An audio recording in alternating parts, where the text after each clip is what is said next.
Tahawwur Rana, David Coleman Headley Mumbai దాడుల masterminds. ఇద్దరు school days నుంచే ఫ్రెండ్స్. వందల మంది ప్రాణాలను పొట్టన పెట్టుకుని విదేశాల్లో తలదాచుకున్నారు. వేరే కేసులో ఒకరి మీద ఒకరు ఆరోపణలు చేసుకుని దొరికిపోయారు. ముంబై మారణహోమం సృష్టించిన Tahawwur Rana, David Coleman Headley ఇద్దరు మంచి ఫ్రెండ్స్. వీరిద్దరి వయసు 64 ఏళ్లు. ఇద్దరు స్కూల్మేట్స్. ఉగ్రదాడి కోసం కలిసి పనిచేశారు. నేరం బయటపడడంతో ఒకరిపై మరొకరు ఆరోపించుకున్నారు.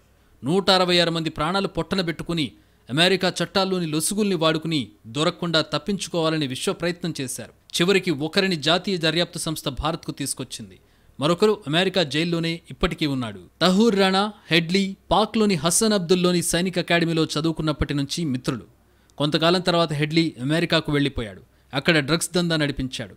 పాక్లో లష్కరే ఉగ్రవాదులకు, అక్కడి సైన్యానికి, ఎటు అమెరికాలోని సిఐఏకు ఇన్ఫర్మేషన్ చేరవేసేవాడు. రాణా ఏమో పాక్ ఆర్మీ మెడికల్ కోర్లో కెప్టెన్ హోదాలో పనిచేశాడు. 1997లో ఆర్మీని వదిలేసి కెనడాకు వలస వెళ్లి 2001లో అక్కడి పౌరసత్వం సంపాదించాడు. టొరంటోలో ఫస్ట్ వరల్డ్ ఇమిగ్రేషన్ సర్వీస్ పేరిట ఓ సంస్థను స్థాపించాడు. ఆ కంపెనీ ముసుగులోనే ముంబై దాడులకు కుట్ర పన్నాడు. 2006 నుంచి ఈ ఆపరేషన్ మొదలైంది. అదే ఏడాది హెడ్లీ తొలిసారి ముంబైని సందర్శించాడు. ఒక ఆఫీస్ స్పేస్ తీసుకుని భారత్ వచ్చినప్పుడు దానిని అడ్డాగా వాడుకున్నాడు. మొత్తం ముంబైలో 8 సార్లు రెక్కీ నిర్వహించాడు. దాడులకు 2 వారాల ముందు రాణా భారత్కొచ్చాడు. ఓ 5 స్టార్ హోటల్లో 10 రోజుల పాటు స్టే చేసి కుట్రలు పన్నాడు. డేవిడ్ హెడ్లీకి అవసరమైన వీసాను రాణానే ఇప్పించినట్టు జాతీయ దర్యాప్తు సంస్థ వెల్లడించింది. ముంబైలో 8 రెక్కీల సందర్భంగా హెడ్లీ నిరంతరం రాణాతో టచ్లో ఉన్నాడు. 231 సార్లు ఫోన్ కాల్స్ చేశాడు. ముంబై దాడుల తర్వాత కూడా హెడ్లీ, రాణా టచ్లో ఉన్నారు. మారణహోమం సృష్టించినందుకు ఉగ్రవాది లష్కరే సాజిద్ను రాణా అభినందించాడు.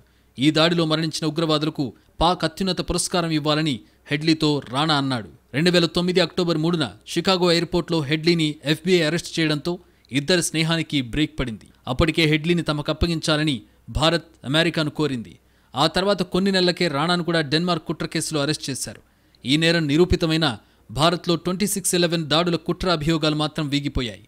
ఈ విచారణ సందర్భంగా తనను హెడ్లీ ఇందులోకి లాగాడని రాణా చెప్పాడు. డెన్మార్క్ కుట్ర కేసులో రాణాకు వ్యతిరేకంగా హెడ్లీ సాక్ష్యం చెప్పడంతో ఈ కేసులో అతడికి 14 ఏళ్ల జైలు శిక్ష పడింది. 2020 కోవిడ్ సమయంలో విడుదలయ్యాడు. ఆ మర్నాడే అతన్ని అరెస్ట్ చేయడానికి నేరగాళ్ల అప్పగింత ఒప్పందం మేరకు అమెరికా వారెంట్ కోరింది. దాదాపు 5 ఏళ్లు వివిధ దశల్లో జరిపిన న్యాయ పోరాటం తర్వాత తహవూర్ రాణాను భారత్కు అప్పగించారు.